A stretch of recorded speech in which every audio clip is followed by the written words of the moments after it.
New education policy 2020 के आते ही सभी के पास कई सवाल हैं। इस नीति में क्या नया है, पहले की नीति से ये कितनी अलग है और इसी तरह के न जाने कितने सवाल सभी के मन में हैं। यहाँ आपको बता दें कि शिक्षा मंत्रालय का नाम साल 1985 में बदल दिया गया था और मानव संसाधन विकास मंत्रालय रख दिया गया था।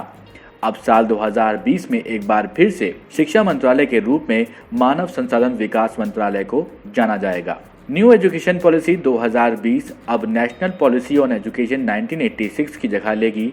आइए एजुकेशनिस्ट विजय साहू से ही जानते हैं कि न्यू एजुकेशन पॉलिसी 2020 पर उनकी क्या राय है। अभी जो 10th एंड 12th में बोर्ड हो रहा था, अभी बोर्ड होगा 3rd क्लास 3 में, क्लास 5 में, क्लास 8 में एंड क्लास 10 में एंड 12 में। तो बच्चों को हर 2-3 साल में एक बार परखा जाएगा एंड उसके लिए एक नेशनल असेसमेंट बोर्ड बनाया जा रहा है, जिसमें ये क्वेश्चंस अलग तरह के होंगे, जहां पे हम लोग न्यूमेरेसी एंड लिटरेसी स्किल्स को परखेंगे। बच्चों को क्लास 8 से लेके 12वीं तक सब्जेक्ट्स फ्री किया जाएगा। अभी क्या है, साइंस, आर्ट्स, कॉमर्स ऐसे करके सब्जेक्ट है। आप देखेंगे बाहर देशों में वैसे सब्जेक्ट नहीं है। मैं फिजिक्स ले सकता हूँ, फिर सोशियोलॉजी ले सकता हूँ, फिर मैथमेटिक्स ले सकता हूँ, फिर इंग्लिश ले सकता हूँ। तो बच्चों को जो बच्चों को अच्छा लगे वो चूज करेंगे। स्कूल क्लस्टर बना जाएगा। आप देखेंगे भारत में क्या हुआ है, छोटे छोटे स्कूल बन गए हैं गवर्नमेंट्स के, और उसमें क्या है, साधन जो है वो साधन बिखर जाता है एंड ठीक फोकस वे में पढ़ाई नहीं हो पाता है। So encouragement will be done as school cluster and जो स्कूल खाली हो जाएगा because of making the cluster, उसको विकास केंद्र में बनाया जाएगा, जहाँ पे चेतना केंद्र में बनाया जाएगा, where there will be probably lot of human resource development and skill development will probably happen. That's what the policy talks about.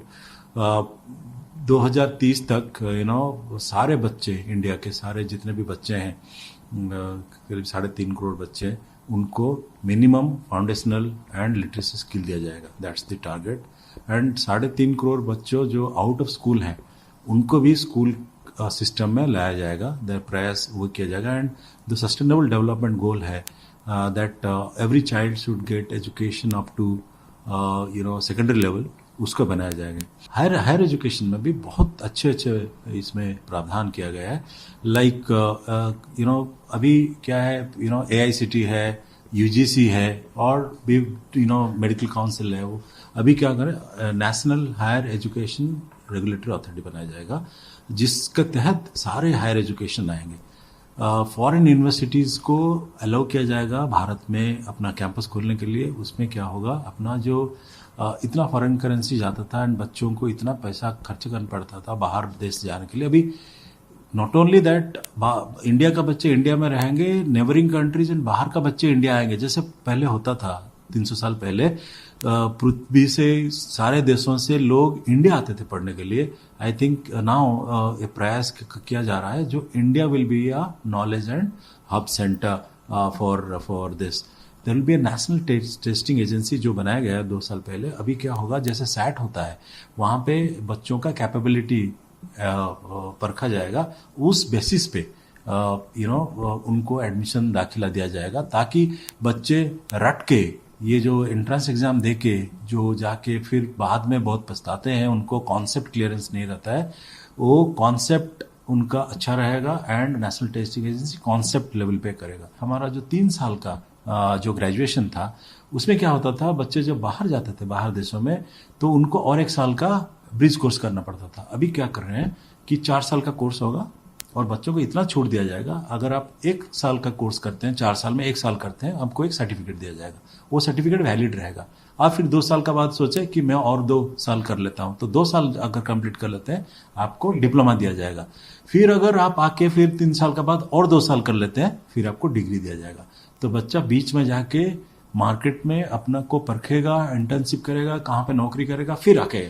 अभी क्या है, वो अगर उसका एग्जाम अगर 1 साल छूट गया, उसका कैरियर खत्म। सो वो फ्रीडम अभी आ रहा है, वो बाहर देशों में है, अभी इंडिया में आ रहा है। Equity, accessibility, assessment, quality, affordability, ये पिलर पे अभी ये पूरा नेशनल एजुकेशन पॉलिसी बनाया गया है। Very very aspirational, but only मैं फैक्टर रखूंगा, पहले जो 2 हमारा पॉलिसी किया गया था उसमें 50% अभी तक इम्प्लीमेंट नहीं हो पाया है।